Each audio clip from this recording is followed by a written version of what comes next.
اب آگے میں وہ بات کر لوں ورنہ پھر مشکل ہو جائے گی اور اصل موضوع رہ جائے گا۔ میں نے جو آیت پڑھی تھی انما الصدقات للفقراء والمساکین،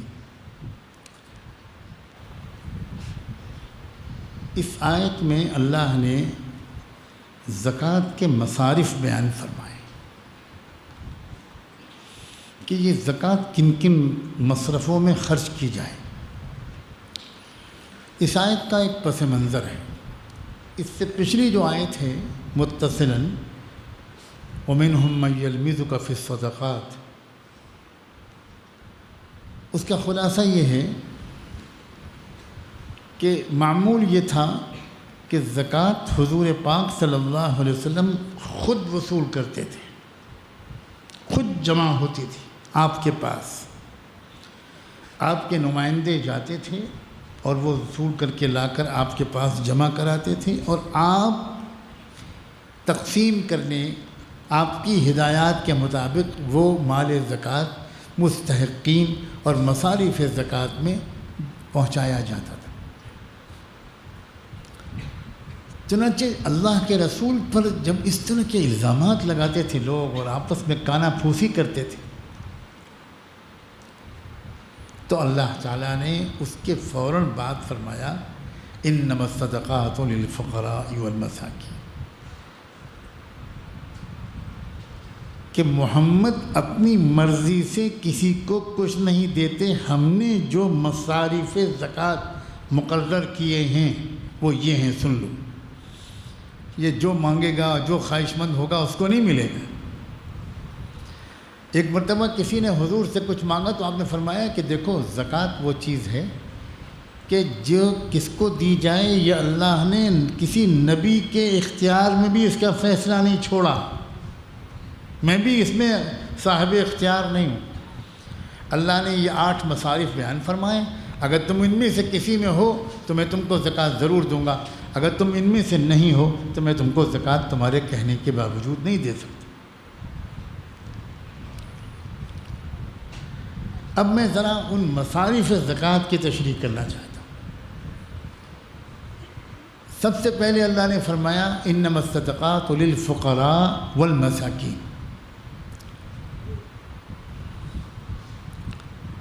کہ دیکھو یہ زکوٰۃ ہے، یہاں صدقات سے مراد تمام مفسرین کے نزدیک بالاتفاق بالاجماع نفلی صدقات نہیں ہے بلکہ زکوٰۃ ہے۔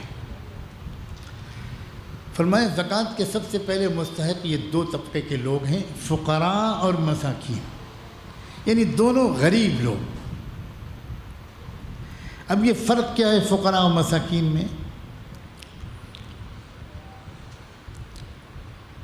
بعض احادیث سے اندازہ ہوتا ہے فرق کا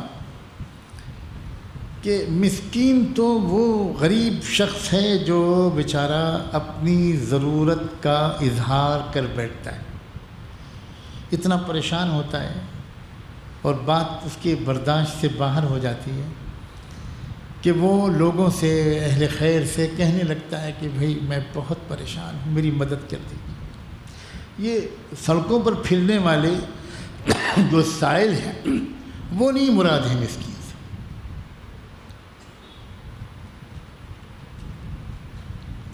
لیس المسکین من ترده اللقمة واللقمتان، ایک حدیث میں آتا ہے کہ مسکین اسے نہیں کہتے جس سے آپ ایک لقمہ دے دیجئے وہ چلا جائے، نہ مسکین تو وہ شخص ہے جو بہت پریشان ہو گیا اور اب وہ اظہار کر بیٹھتا ہے پڑوسیوں سے، رشتہ داروں سے، کسی اچھے آدمی سے جس سے اس کو امید ہوتی، اور فقیر وہ شخص ہے جو ہو سکتا ہے جس کی غربت اس سے بھی زیادہ ہو، لیکن وہ بیچارہ جھیلتا ہے، چھپاتا ہے۔ يحسبهم الجاهل اغنياء من التعفف لا يسألون الناس الحافا۔ قرآن مجید میں ایک اور مقام پر فقراء کی ایک تعریف کی گئی، للفقراء الذین احصروا فی سبیل اللہ، کہ ایسے لوگ ہیں کہ جو کسی دینی خدمت میں مصروف ہیں اور سخت پریشان ہیں، اور بیچارے اپنی حالت کو چھپائے رکھتے ہیں. کوئی دیکھنے میں ان کو دیکھ کر پہچان بھی نہیں سکتا کہ ان کے گھر میں کل سے فاقہ ہے، یا ان کی بیمار بچوں کا علاج نہیں ہو پا رہا. صاف ستھرے کپڑے پہنے رہتے ہیں، چھپائے رہتے ہیں. تو یہ بھی غریب، وہ بھی غریب. یہ غریب اتنا غریب ہے لیکن اظہار نہیں کرتا، برداشت کرتا ہے، جھیلتا ہے، اور اللہ کے سامنے روتا ہے، اور لوگوں کے سامنے بالکل ظاہر نہیں ہونے دیتا. سلام ہو امام شافعی رحمۃ اللہ علیہ پر. کیا ہمارے ائمہ گزرے.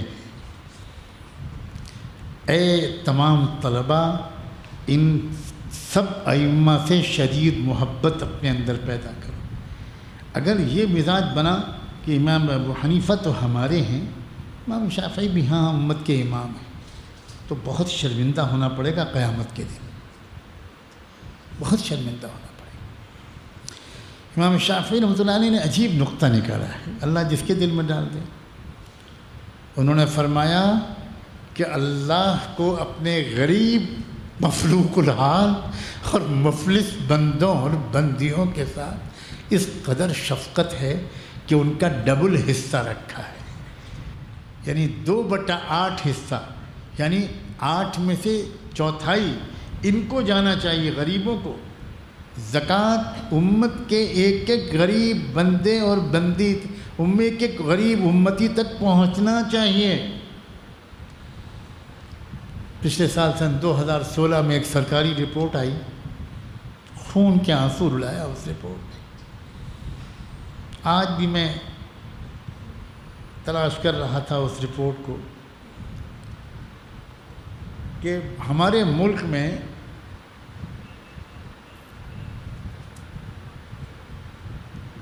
بھکاریوں میں سب سے بڑی تعداد مسلمان بھکاریوں کی، اور ان میں بھی عورتیں. کیا ہے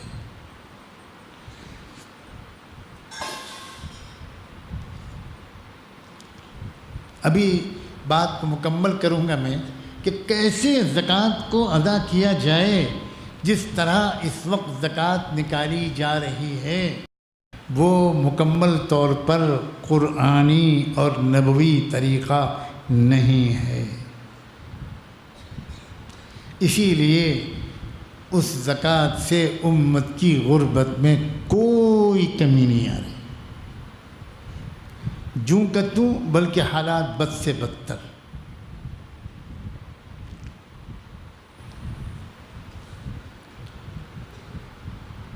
سب سے پہلے اللہ نے یاد کیا کہ یہ جو زکوٰۃ تم سے نکلوا رہا ہوں یہ میں اپنے غریب بندوں اور بندیوں کے لیے نکلوا رہا ہوں. کیا اللہ تعالیٰ اس بات پر قادر نہیں تھا کہ ان کو اتنا غریب نہ رکھتا؟ کیوں بھائی؟ اللہ تعالیٰ قادر نہیں تھا؟ کیا مصلحت ہے اس بات کی کہ اللہ تعالیٰ، دیکھو یہ سماج میں غربت ہوتی ہے نا، یہ کئی سطح کی غربت ہو سکتی ہے.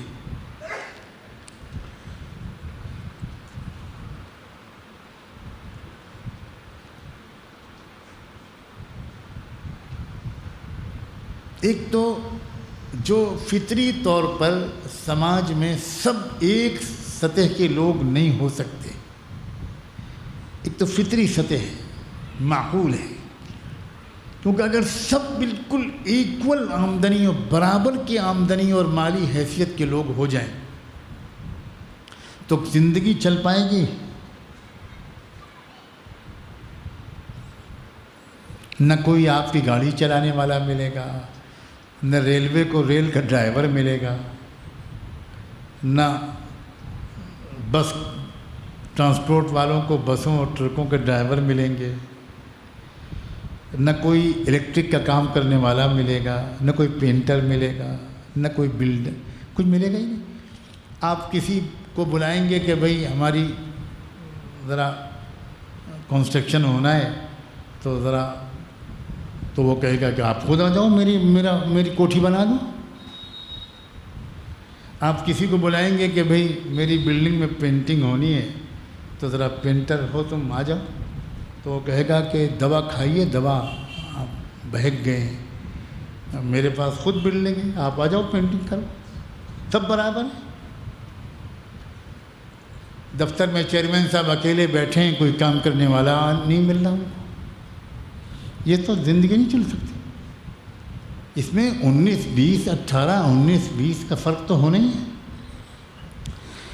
لیکن ایک تو یہاں برابری جو سماج میں ہوتی ہے وہ فطری نہیں ہوتی، غیر فطری ہوتی۔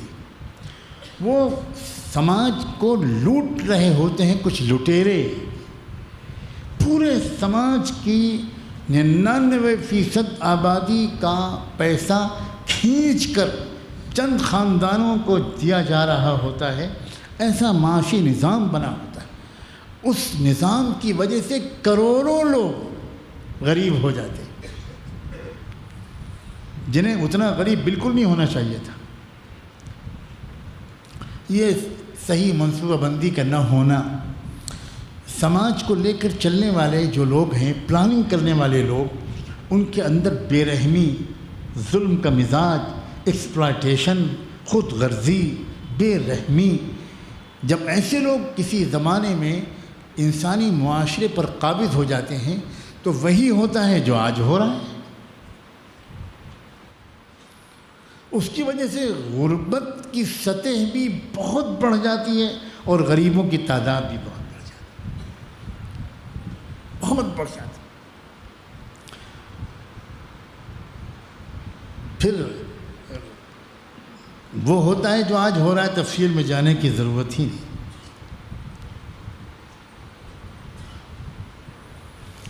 تو ایک تو زکوٰۃ پہنچنی چاہیے غریبوں کے پاس۔ نمبر 2، والعاملین علیہا۔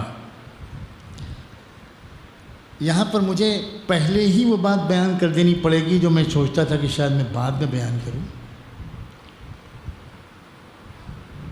زکوٰۃ کا جو نظام رسول پاک صلی اللہ علیہ وآلہ وسلم نے مکی دور میں ہی شروع کرا دیا تھا، یہ علماء غور سے سنیں، جو مکمل اور منظم ہوا مدینے آ کر، وہ یہ نہیں تھا کہ مسٹر الف صاحب اٹھیں اور مسٹر بے کو وہ اپنی زکوٰۃ خود ادا کر دیں، خود پہنچا دیں، نہ یہ نہیں تھا۔ ایک اجتماعی کلیکٹیو نظام ہوا کرتا تھا، زکوٰۃ ادا کی جاتی تھی اس اجتماعی نظام کو، جس کے ذمہ دار اعلیٰ خود رسول اللہ صلی اللہ علیہ وآلہ وسلم تھے۔ اللہ تعالیٰ نے آپ صرف مسلمانوں کو یہ حکم نہیں دیا تھا کہ تم زکوٰۃ دو، اللہ نے اپنے رسول کو حکم دیا تھا کہ تم زکوٰۃ وصول کرو اور تم تقسیم کرو۔ صاف فرمایا تھا، خذ من اموالہم صدقۃ، تم لو ان کے مالوں میں سے زکوٰۃ، تم لو۔ یہ نہیں کہ وہ ڈائریکٹ جا کر غریبوں کو تقسیم کر دیں، مدرسوں کو جا کر دے دیں، نہ، تم لو۔ یہ حکم تھا حضور صلی اللہ علیہ وسلم۔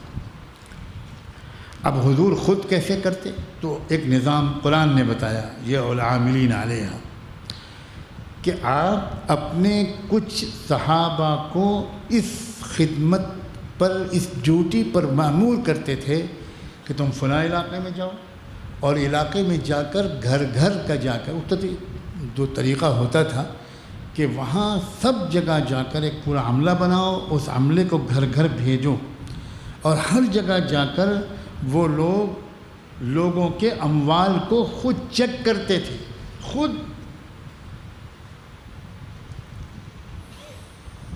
صحابہ جاتے تھے اور کسی کے پاس پہنچے اور اس سے کہا کہ بھئی ہم عامل ہیں زکوٰۃ کے، ہمیں فلاں نے بھیجا ہے، اللہ کے رسول نے بھیجا ہے، آپ کے پاس کتنے کیا مال کی کون سی قسمیں ہیں؟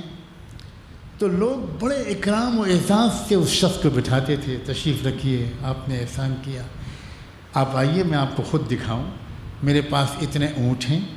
یہی اس زمانے میں عام طور پر دولت کا طریقہ ہوتا تھا، یہ دیکھ لیجئے میرے پاس اتنے اونٹ ہیں، یہ دیکھیے میرے پاس اتنی گائیں ہیں، اتنی بکریاں ہیں، یہ دیکھ لیجئے میرے پاس اتنے کھجور کا باغ ہے، یہ دیکھیے میرے پاس اتنا سامان تجارت ہے، سب پیش کرتے تھے اور وہ سب کا حساب لگاتے تھے، اور حساب لگا کے وہی عامل بتاتا تھا کہ آپ پر اتنی زکوٰۃ فرض ہوتی ہے، تو وہ کہتا تھا بہت اچھا، میں ابھی پیش کرتا ہوں۔ پھر وہ اپنی زکوٰۃ نکال کے دیتا تھا، اور وہ عامل وہ زکوٰۃ حفاظت کے ساتھ لا کر حضور اکرم صلی اللہ علیہ وسلم کی خدمت میں ان کی زندگی میں پیش کرتے تھے، اور ان کے بعد حضرت سیدنا صدیق اکبر کی خدمت میں پیش کرتے تھے، ان کے بعد سیدنا عمر فاروق کی خدمت میں پیش کرتے تھے۔ یہ سلسلہ چلا، اور وہاں سے وہ تقسیم ہوتا تھا۔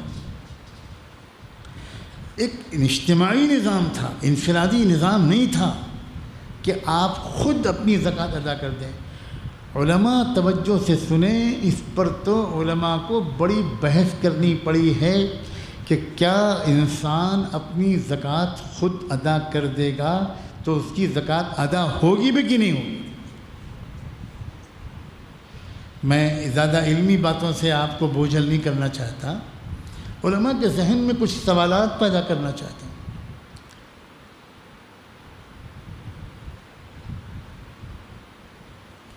علماء میں بہت اس سلسلے میں بحث ہوئی ہے، بڑا تحقیقی کام ہوا ہے، اور آپ جان کر حیران رہ جائیں گے کہ بعض علماء کی اور بڑے فقہا کی یہ رائے تھی کہ اجتماعی نظام کے بغیر جو امیر ہو، امیر المومنین، اور اس کا مقرر کیا ہوا علاقائی گورنر، علاقائی والی، جس کو والی کہا جاتا تھا، اس کے علاوہ اگر کسی شخص نے خود اپنی زکوٰۃ دے دی اور پوری زکوٰۃ دے دی تب بھی اس کی زکوٰۃ ادا نہیں مانی جائے۔ حد یہ تھی، آپ نے یہ تو شاید سنا ہوگا کہ حضرت سیدنا صدیق اکبر کا جب دور آیا تو کچھ لوگوں نے زکوٰۃ ادا کرنے سے انکار کر دیا۔ یہ سنا ہے کہ نہیں سنا؟ حضرت سیدنا صدیق اکبر نے کیا کیا ان کے ساتھ؟ بولو نا بھائی، یہ روزے میں بیٹری لو ہو گئی۔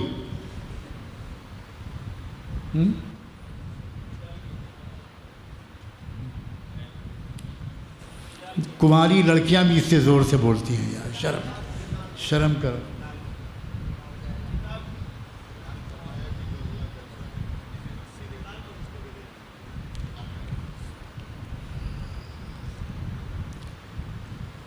جنگ کی ان سے، حملہ کیا ان پر، اور آپ کو یہ جان کر حیرت ہوگی کہ دو طرح کے مانعین زکوٰۃ تھے۔ سنن ابی داؤد کے شارح علامہ خطابی رحمۃ اللہ علیہ نے بڑی دلچسپ تحقیق کی، بہت مفید۔ انہوں نے لکھا ہے کہ دو طرح کے زکوٰۃ کے ادا نہ کرنے والے تھے۔ ایک تو وہ تھے جنہوں نے زکوٰۃ کی فرضیت سے ہی انکار کر دیا، تو ان سے تو قتال اس لیے ہوا کہ صدیق اکبر کے نزدیک یہ لوگ کافر ہو گئے، مرتد ہو گئے۔ دوسرے وہ لوگ تھے جو یہ کہتے تھے کہ زکوٰۃ فرض ہے اور ہم ادا کریں گے، لیکن مدینے کے مرکز کو نہیں بھیجیں گے، ہم یہیں اپنے علاقے قبیلے میں اس زکوٰۃ کو تقسیم کروائیں گے۔ تو یہ گویا مرکز کے خلاف ایک بغاوت تھی اور امت کی اجتماعیت کے خاتمے کا آغاز تھا۔ تو حضرت صدیق اکبر نے ان سے بھی جنگ کی، اور ان سے جنگ ان کے کافر ہونے کی بنیاد پر نہیں کی، بلکہ ان سے ایک باغی ہونے کی بنیاد پر کی۔ تو اجتماعی طور پر زکوٰۃ کا نظام اتنا پختہ قائم کیا تھا اسلام نے۔ چونکہ علماء بیٹھے ہیں، شاید وہ کہیں پڑھیں سنیں تو ان کو کچھ اشکال ہو، کتابوں میں یہ بات بیان کی جاتی ہے کہ یہ رواج کہ لوگ خود سے زکوٰۃ ادا کر دیں، یہ سیدنا عثمان کے زمانے سے شروع۔ اس کی کچھ تاریخی اسباب تھے، ان کے زمانے میں کچھ بغاوتیں شروع ہوئیں، کچھ شورشیں شرارتیں شروع ہوئیں، اور کچھ لوگوں نے جو سیدنا عثمان کی خلافت کے خلاف باغی بن کے کھڑے ہوئے تھے، آج کل کے داعش والوں کی طرح، کچھ خر دماغ نوجوان بیوقوف بے عقل نہایت جاہل، انہوں نے اپنے اپنے علاقے میں یہ کہنا شروع کیا تھا کہ بھئی ہم ہیں اب حاکم، اصلی حاکم ہم ہیں، اس لیے ہمیں زکوٰۃ دو۔ اس وقت سیدنا عثمان نے بڑا شاندار فیصلہ کیا کہ خانہ جنگی ہو جائے گی، لوٹ مار مچ جائے گی، وہاں سے زکوٰۃ کا مال لے کر مدینے چلے گا ہمارا عامل، تو راستے میں قتل و غارت گری مچے گی، سول وار ہو جائے گی۔ اس لیے اس وقت حضرت عثمان نے یہ کہا کہ میں تم سب کو اپنا وکیل بناتا ہوں، غور سے سنیں، تم میرے نائب اور وکیل کی حیثیت سے اپنے ہی علاقے میں مستحقین کو زکوٰۃ دے دو۔ یہ وقتی حکم تھا، بہت فقیہانہ، بہت ہی جرأت مندانہ، بہت بالغ نظری تھی اس کے پیچھے۔ یہ نہیں تھا کہ اس کو دلیل بنیاد بنا کر قیامت تک کے لیے زکوٰۃ کو ایسے ہی کر دیا جائے کہ ہر شخص اپنی مرضی سے زکوٰۃ دے، یہ نہیں تھا۔ اس کی سب سے بڑی دلیل ہے کہ والعاملین علیہا، یعنی زکوٰۃ کا وصول کرنے والا، ایک مالیاتی محکمے کا چلانے والا ایک پورا عملہ مقرر کیا گیا، اور ہمارے مفسرین اور علماء نے لکھا ہے کہ اس کا دفتر بنایا جائے، اس کا خرچ بھی زکوٰۃ سے نکلے گا، اس کا اندراج کرنے والا، لکھنے والے جو لوگ ہوں گے حسابات کے، آڈٹ کرنے والے جو لوگ ہوں گے، وہ سب بھی زکوٰۃ فی سے ان کی تنخواہ دی جائے گی، ان کے اخراجات پورے کیے جائیں گے۔ سب صراحتاً میں کتابیں لے کر اس لیے آیا تھا کہ میں ان چیزوں کے سلسلے میں عبارتیں پڑھ کر سناؤں، لیکن چونکہ طبیعت بھی بہت خراب ہے اور اندر سے میری عجیب کیفیت اس وقت ہو رہی ہے، شاید زیادہ دیر نہ بیٹھ پاؤں، تو اس لیے میں ان کتابوں کی عبارتوں کو اس وقت پڑھ کے اب نہیں سنا رہا ہوں۔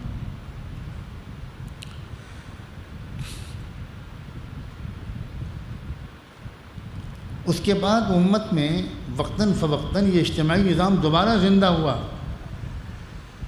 حضرت عمر ابن عبدالعزیز کے دور میں 100% پہلے کی طرح لازمی اجتماعی نظام زندہ ہوا، اور ایک مسلمان بھی میری معلومات کے مطابق پورے عالم اسلام میں، جو دنیا کی تقریباً 3/4 رقبے پر مشتمل تھا، بر اعظم افریقہ کا اکثر حصہ، بر اعظم یورپ کا اچھا خاصا حصہ، بر اعظم ایشیا کا پورا، یہ سب علاقہ کروڑوں کی آبادی پر مشتمل عمر ابن عبدالعزیز کے دور میں واپس پرانے نظام پر آیا، اور اجتماعی نظام کے مطابق 100% زکوٰۃ کا نظام دوبارہ قائم۔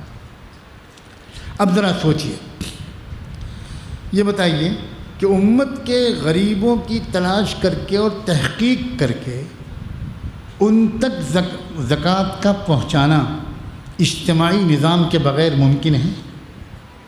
کیوں بھائی ممکن ہے؟